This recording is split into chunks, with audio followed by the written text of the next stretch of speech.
One of my favorite people in mortgage, hands down.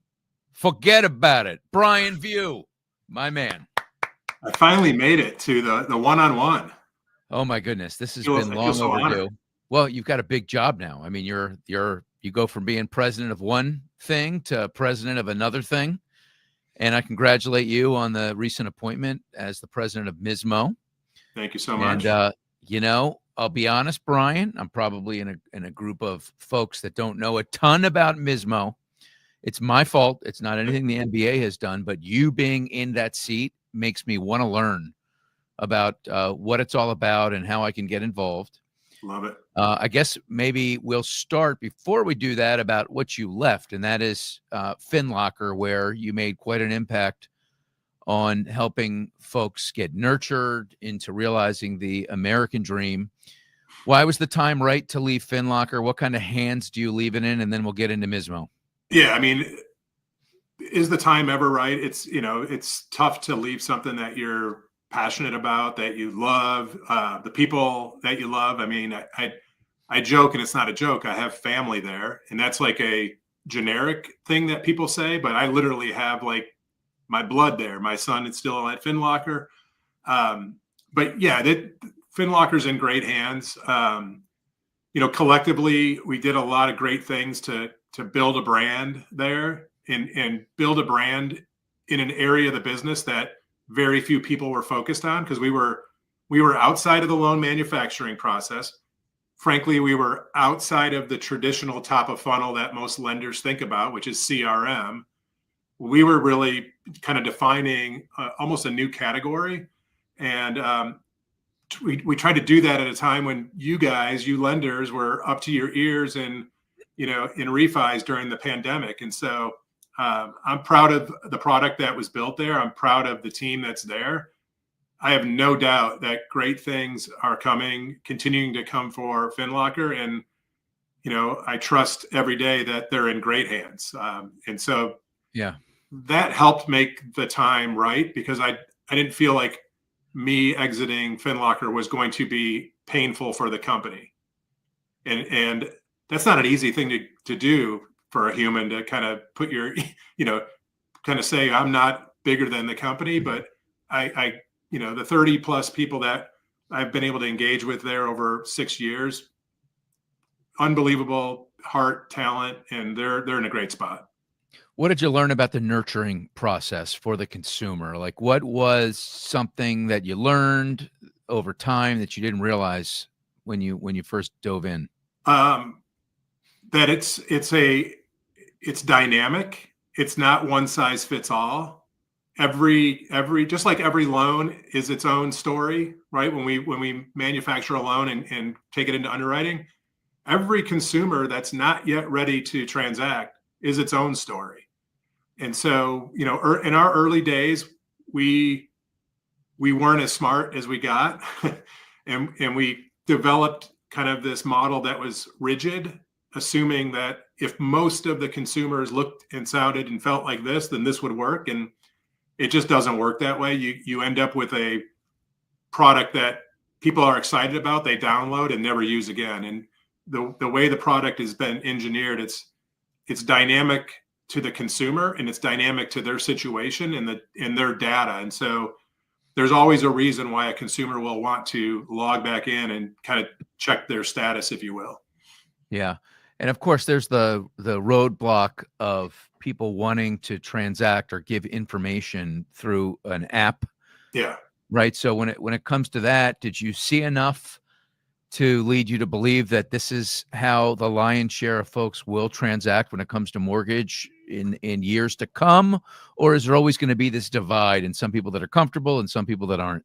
Yeah, I mean, we'll always have that divide. I think the percentage that are not comfortable will continue to shrink, because, if you think about let's set aside today's 40-year-old first-time homeowner, or home buyer rather, because that's not who we're talking about, but a 27-year-old who's buying their first home, they're part of the first digital native generation. So downloading an app, adopting an app, using an app is like second nature, right? That's like them brushing their teeth. So as that generation matures and becomes second time, third time homeowners, I think that is the standard. That's the expectation for experience, in terms of being, 100% digital native, native app type delivery. Yeah, but we still don't have enough of those 27-year-old types that are looking for a home, and there's been a lot written about that. I guess we can segue into MISMO and why you took the role. What does it mean? And how is what you're planning on doing going to help bridge that gap? Yeah, so I'll start with why. And this was, for me, it was a difficult decision. And thank you. You were one of my trusted counsels kind of through the process and maybe helped me see it in a different light early on.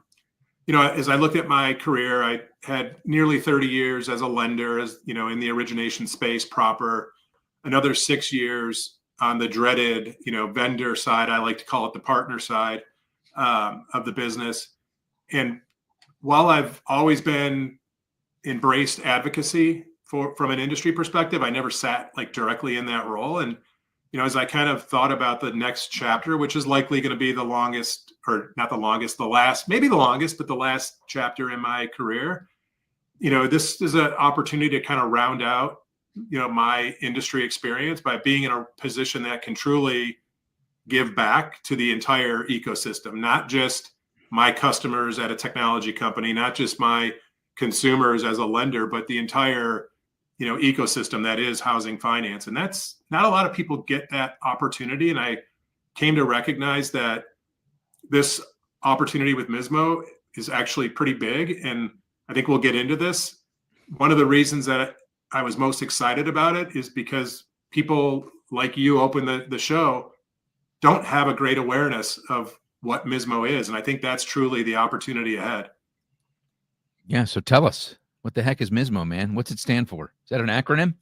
It is. So I'll start by saying this. I was in your same shoes, maybe 6 months ago. I knew the letters, MISMO. It sounds like, MOUSE, right? MISMO. I knew what a couple of the letters meant. I think I was smart enough to know mortgage was one of the letters in MISMO. But honestly, I didn't know a whole lot other than we all touch and feel the Fannie 3.4 data set every day, right? That's a standard created by MISMO. That's a product. That's an artifact created by MISMO. And so as I kind of dug into this, we are the mortgage industry standards maintenance organization, which is a mouthful. But I like to think of MISMO as the language that's spoken in lending from a data and technology perspective. It's universal. Can you give some kind of an example of something that you touch? So I'll go back to the Fannie 3.4, right? I'm sure every one of your loan officers knows what a Fannie 3.4 is. It's essentially the 1003. Well, that's a MISMO standard. That data set was created by MISMO years ago and refined and updated several times. There's a brand new standard that literally is in its comment period. It's called the Mortgage Compliance Data Set, MCD. So people are going to start hearing about MCD. So if you think of the MISMO Fannie 3.4, that's truly top of funnel, beginning of the process. MCD now is think of the back end of the process. You've already closed your loan. The states now are asking NFM for data and files to do their regulatory audits on you.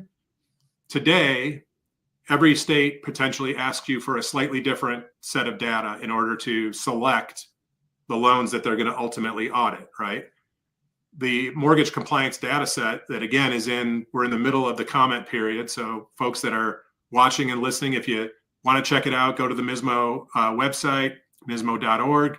Check out the MCD, the mortgage compliance data set. If you want to kind of weigh in and offer any comments during the comment period, you're welcome to do that. Otherwise, on December 4th, it becomes a new standard. And what's exciting about this one, Greg, is I thought about the tangible values for lenders and lenders like NFM Lending. It's kind of tough to pinpoint where a lender gets value in the MISMO from all the standards. I go back to the Fannie 3.4 because everybody uses it. But there's a bunch of other standards that are used. There's some servicing transfer standards and and other. But the MCD, every lender of any size staffs some resource on their team in legal and compliance that's responsible ultimately for responding to state audit requests. And it usually starts with data. And so if you're, I don't know, you guys are what, 38 states, 40 states? Every state but New York. Okay. That's what, 49? Did I do the math right? Oh, I think so. I'm not sure. Yeah, it's 49. So arguably you have multiple people on your team. Probably. Yeah, no, we're constantly getting audited. It's all about the data. You know, it's funny. I had a dream last night. I vaguely remember what it was about, but I remember that it was about data. How crazy is that? And for some reason, Patty Arviello from New American Funding was in my dream. I love and that. I think David Licken was in it too. It's very, very bizarre. I don't know how in the world I remember those two things, and that it was all about data. Yeah. But I woke up this morning thinking about data and how important it is. I know it's completely unrelated, and I'm going off on a rant here. No, not at all, because that's what I think about now every day. Well, I had to tell someone. I love that I had a dream. Other than your therapist. Data. Well, so for like the lay person, like let's say an originator is watching this right now, why should they care about MISMO? Like, and you want them to get involved, or is this more of a C-suite level? Like, who's your honey hole? Who's your sweet spot? Today, it's definitely more of the C-suite, and every lender should be involved, because every lender already benefits from the standards that MISMO's created. MISMO's been around for 25 years, Greg. I didn't even know that until about 6 months ago. So for 25 years, MISMO has been creating standards. Let me say this before I go back to the LO piece and kind of drill into that. MISMO itself, the team that I now am part of, is 6 people. There's only 6 of us that work every day for MISMO, right? And MISMO is a wholly owned subsidiary of the Mortgage Bankers Association. But you don't have to be a member of MBA to benefit from MISMO. Every originator, regardless of the channel they're in, the lender that they're part of, whether they're a bank or credit union, touches MISMO every day, and MISMO impacts their life every day. And so MISMO is an industry resource created for and by industry, not just MBA members. And that's a little bit of people aren't really clear on that. So I want to make sure I'm clear on that. My role, in my role as president of MISMO, I also sit on the senior management team of MBA. And why that's important is, I already talked about our team is 6. There's only 6 of us. But with MISMO being a wholly owned sub, we have access to the greater resources of MBA proper, from the great work that gets done by, Bill and Pete and their policy teams, and membership team under Laura, et cetera. We have access to all those great resources. But what makes MISMO powerful is the community of experts that work on problems and create solutions under MISMO, right? So we're a community organization. We bring the community, the industry brings us problems. We have a process to vet those problems, and the bigger problems get prioritized, and then work groups are assembled that are made up of subject matter experts of the industry. So my team's not creating the standard or doing the work. We oversee the work and then create the certification of a standard that then goes into the adoption path. So I think it's important to kind of describe that, because a lot of people, I think, might think MISMO, the company, is this massive organization. We're a small, lean and mean team that relies on experts from the community to come together and solve big problems. I want to go back to the vendor space, because you probably learned a lot of humility being in that space, right? Having to call on people, ask them to buy what you have. But before we do that, I want to ask you what the call to action is for in your role at MISMO. Like, if you could speak to the greater mortgage population, what is your message to encourage involvement? So number one thing is, no matter where you sit inside of the mortgage ecosystem, could be an originator, a processor, all the way through compliance, shipping, secondary, into the C-suite, of course, you should understand where MISMO impacts your business. And the call to action is, lenders of all sizes have experts that can help solve bigger, greater problems for the industry. I'll give you an example. We're adding to a group that already exists around how the industry should be thinking about the responsible use of AI, and not just how the industry thinks about the use, but how do we want regulators to think of how the industry is using AI? And so, if you think of AI and kind of this big thing that we need to understand how to leverage and use, and it's going to be used in a bunch of different parts of the loan ecosystem. But more importantly, how are regulators going to evaluate us as lenders and our use of AI? And so what MISMO brings to the table is this venue that can bring in lenders, bring in the technology people that are potentially going to build the solutions in their products and platforms, but also bring the regulators to the table. And as we're developing standards, we're getting the feedback from the regulators, who are ultimately going to be, overseeing and weighing in on whether we're doing things responsibly or not. And so, absent them being at the table and absent standards, it's a little bit of the Wild West in terms of how you might be regulated from state to state and by regulator to regulator. I think I keep evading your main question, by the way. You're very good at avoiding questions, Brian. Yeah. You really do work at the NBA, don't you? Good job. It was my week in DC last week. Oh my goodness, they have trained you well, man. Welcome to the team. I'm just kidding. I love the people over there. Do you want to answer the question? Yeah, the call to action is get involved. And I would say this, if you're in the C-suite, you're probably already involved and you're not really even certain where you're involved. This is another thing. Is it a check? You want people to write checks? You want them to be a part of the NBA, yes, and that's good enough? Like, what is the end goal here? Let's go there, since you brought it up, right? Because I got a pen in my hand and I got a checkbook somewhere in here. And this is getting recorded, so folks, pay attention. Greg is committing right now. Hang on, I think I have a checkbook in this bag. I don't want it written from your account, by the way. So checkbook. There we go. You have a checkbook. That's amazing. I have a checkbook. I don't promise there's much in there though, but I have a checkbook. So I already described where MISMO sits, and a lot of people I don't think realize that MISMO is wholly owned by MBA. Another piece of MISMO, we're essentially funded by 3 channels. Channel 1 is non-lender membership. So think of all the technology partners, vendors, service providers that become members of MISMO to leverage the standards as they build out products and services. So the non-lender community, the vendor community, becomes a member of MISMO and then has access to and can leverage not just the standards, but now they have a seat at the table as new standards get created or standards get enhanced. The second channel of revenue comes from events, education, certifications. So we hold 3 summits every year. Those summits are actually working summits where these work groups come together 3 times a year in person and continue the work that they do on an ongoing basis for solving a particular problem. We've got an AI work group, as I mentioned. We've got this work group around the mortgage compliance data set, et cetera. So sponsorship for those events, attendance at events, and then individuals can be certified, companies can be certified. So vendors can have their products MISMO certified. Individuals can be certified. So developers, technologists can be certified around their use of the standards for. And what is that? When you get that stamp, what does that mean?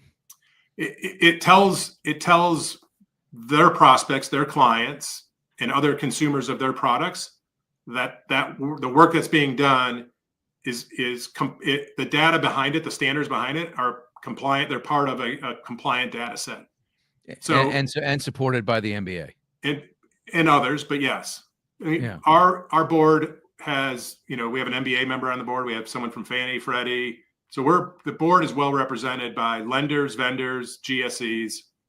It's a very comprehensive board that oversees MISMO. It's not, again, we're wholly owned by MBA, but we're an independent operation from MBA. Did you go over all 3 ways you get the money? No, you keep interrupting. You're good at that. I'm on a roll, man. Let's go, buddy. Come on. I almost wore my flannel shirt. I hear you have affinity for flannel, especially New Hampshire flannel. But I do love flannel. I'm very, very disappointed you didn't wear one of your All of Us sweatshirts. But you know what? How can I say that when I'm not wearing one of mine? I know. I noticed that. So, but I do have a T-shirt here that I was going to give to Melissa Langdale from Practice. I love it. Praxis Lending. She asked me for a T-shirt, and I forgot to bring this to her. This is nice looking, right? It's great. I love the color of that. You like this? Yeah, me too. It Melissa's looks awesome. She's Brian, does this look green to you? It's in the green family. Let me tell you, it's really strange. This is as blue as it gets. That's weird. But I'm seeing it show up on the monitor and it looks green. That's it's amazing. So bizarre. Yeah. That's so weird. Okay. Anyway.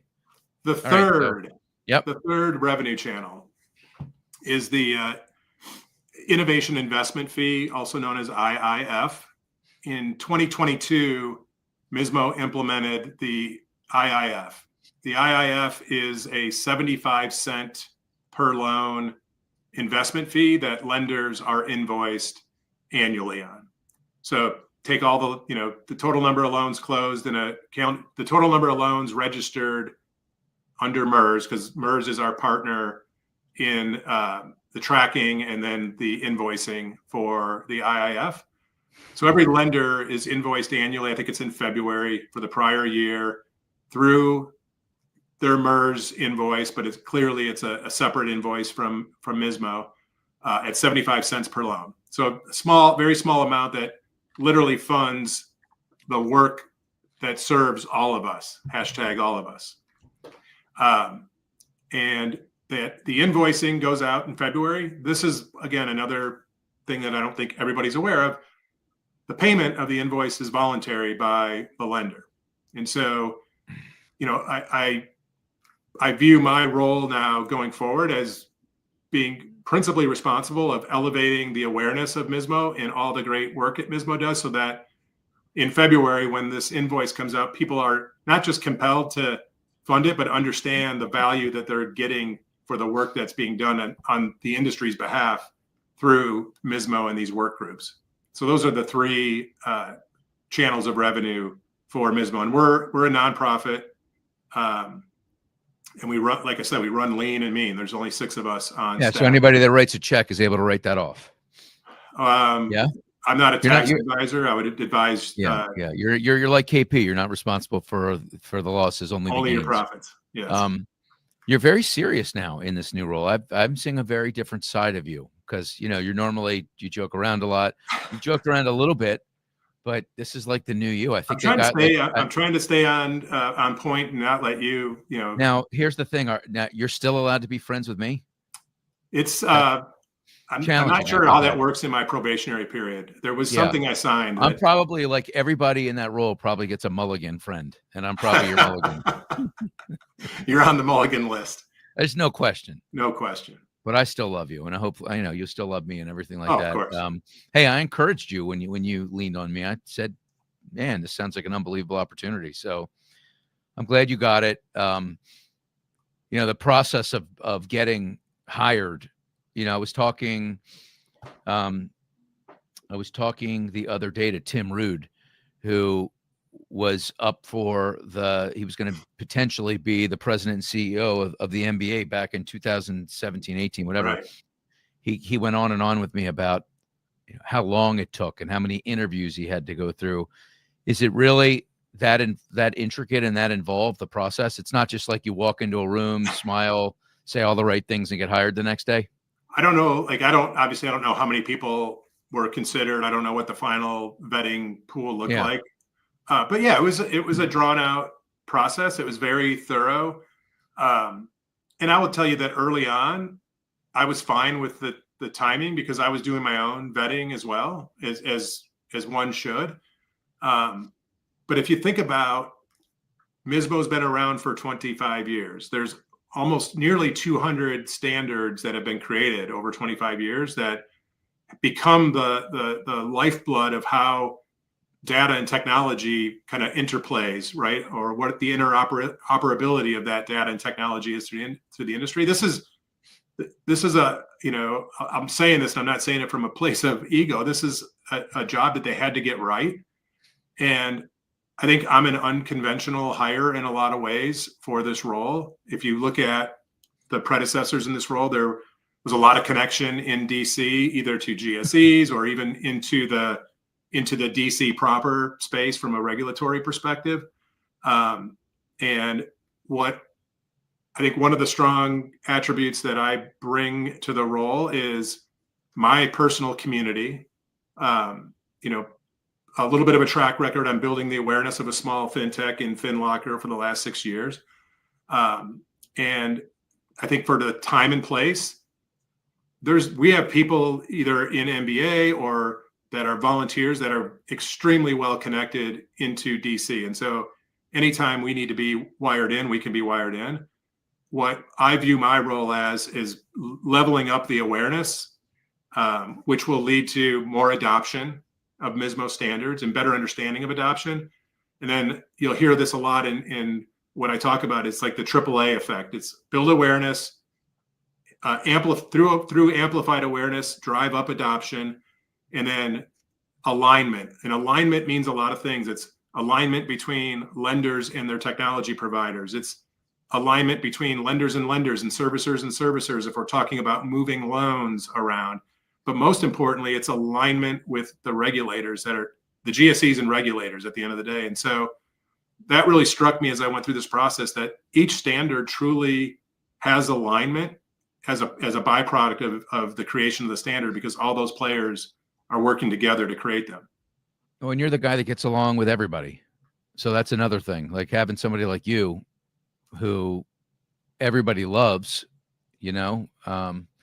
doesn't hurt either. There's probably not a lot of people who won't take your call.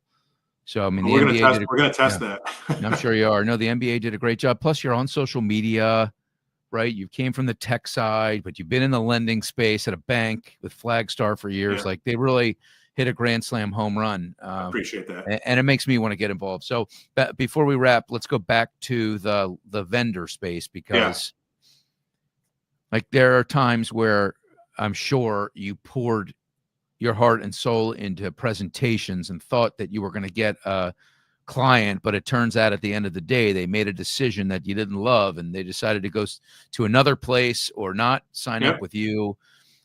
Just talk about the humility of being on that side of the table. Toughest thing I had to learn about myself was, I thought leaving Flagstar, where I ran the TPO business, so I had a ton of relationships with who were going to be the target buyers of the FinLocker solution. And, when you hear sometimes you have to get 100 no's to get a yes, like for a startup product technology business that FinLocker was, and then, I wasn't there 6 months and the pandemic hit and you all just were too busy to even take my call. So I learned a lot of humility, and I had to play a game with myself. It became a game of how many no's can I get today? Because I knew I had to get through so many no's to ultimately get a yes. And I never got a no, I won't take your call, I won't take your demo, but we got a lot of not now, and it's not the right time. We don't even know how to do anything other than, live in the point of sale, right? When someone raises their hand and says they're ready to apply. What's most rewarding from those early days, that call it 2020, into 21, was watching 3, 4, even 5 years later, some of those early not yets, NFM might have been one of those, by the way, become a partner and adopt the platform. And so, I think like anything, whether you're a loan officer and you're playing the numbers game just the same way, whether it's with referral partners or consumers, or you're a seller in the tech vendor space, it's all about conversations. It's no different today for me in my role at MISMO. It's going to be, I'm sure I'll have some not nows and some no's or whatever the case may be, but it's not going to stop me from having the conversation, because I do believe in the mission. I do believe in this industry. And just like I believed in the mission of nurturing and helping not yet ready home buyers get to a place of readiness, it's a noble mission, but it's not an easy one. How long have you been in the business? A long time. Is it 40 years yet? No. I originated my first loan in November of 1991. So quite a while. I'm trying to do the math. I'm not very good with math. I'm not very good with math. I am in the mortgage business, so it's a lot of years. That's decades. It's now decades. Yeah, I mean, it's 35 years. Yeah. So when I say 40 years, you like scoffed at that, like, don't insult me, but you're coming up on it, buddy. It's as close to 30 as it's close to 40. Yeah. Okay. Sure. We round up here at on 101. We round up. Hey, Love it. The vendor space, very crowded. Yeah. I've talked about this. There's a lot of people that made it through COVID that had investors and started to lean in 2019 and 20 when they thought that the environment was going to be ripe for this. What do you think of the space? Can you comment in your capacity on the vendor space? And is it too crowded? Would you like to see some consolidation? I certainly would. And I could tell you that there are a lot of vendors. There's a lot of crossover, man. Like, Yeah. I see market intelligence guys and gals getting into the homebot type stuff. Homebots and market intelligence now. Yeah. It seems like there's overlap in so many facets of the business. It's hard to find a vendor that is doing something that is so unique. Nobody else is doing it. Yeah. I'm going to comment it from my prior, at my prior role, not so much my current role, because I don't know that my current role really matters. But, in that space, sometimes being super unique is not easy either because you don't replace anything. You are then viewed strictly as a additional cost. So I get where, technology providers, vendors, if you will, are trying to figure out, even if they have this unique offering, how to show like tangible savings for a lender so that they're replacing something. I think that's why you're seeing kind of this, people morphing either this way or that way to literally be able to say that they replace something. I think we're always due, we go in cycles. And so I think we're going to see some consolidation. You're going to see, there's a layer of vendors that are too small to succeed versus too big to fail, if that makes sense. And so I think that they in order to really grow and scale, they need to become part of something bigger. So I think you'll see some pieces come together to kind of form a comprehensive solution that's not just a single point solution, but maybe covers the true top of funnel from A to D, if you will. Yeah. What's up with your LinkedIn game? It's hard, man. I'm still posting every day, except I haven't really been posting on Sundays as much anymore. You have 34,000 plus followers. Yeah, I'm still like 3,000 behind you, but who's counting? It is, but you're still. I would tell you that the LinkedIn platform is still a very important platform for me just personally. I still have more conversations on that platform than I have on any other platform, be it email, text, or phone. Like there's at least 50 conversations every day on LinkedIn that are happening, whether it's in the form of comments, more often it's in the DMs. So it's still very important. I think it's hard. It's got really crowded. We saw it get really crowded, over the last year. And so it's getting harder to stand out. Yeah. Well, we had something to do with that. We encouraged everybody to get in, and we diluted ourselves, man. Talk about selfless. We're amazing. There's so much more room to grow. Honestly. Yeah. And it's not, as you've said many times, it's not about the clicks or the likes. It's about the impact, and that can come whether you've got 2 likes or 2,000. I'll share this with you, then you can kick me out. And I think of LinkedIn, the community, no different than I think of the in life experience that when we do finally meet up, at conferences.